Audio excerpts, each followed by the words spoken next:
Sevip kavuşmak büyük arzusu her bir kesim. Kulağım eşitmek istemir sonuncu zengin sesim. Sanki bu zevk söyleyir bize ayrılık nəğməsi.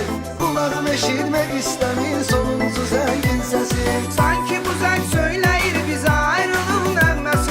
Kurban olum ne olar daha kesir o zengin sesin. Bu zevkte hatırlayıram 11 ilin nalesin. Kurban olum ne olar daha kesir o zengin sesin.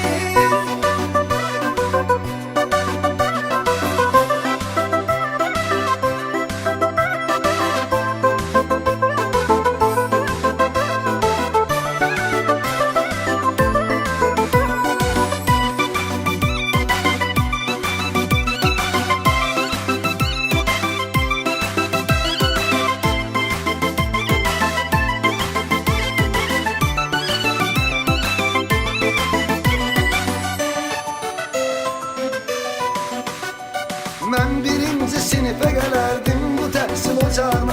Hamı derste koyardı defter kitabın davağına. Bir neçe il geçti götürmedim kitap defteri. Aşık olup bir yara düştüm o yarın sorana. Səsi gəlir bulanma o yana bu yana boylanıram mən. Bugün həmən yara baxıb yanıram odlanıram mən. Qorxuram ki sənədlərini verər ali məktəbə. Gözümün önündədir onu indidən qısqanıram mən. Sevip kavuşmak büyük arzusu her bir kesim.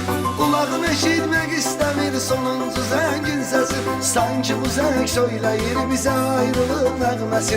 Kulağım eşitmek istemir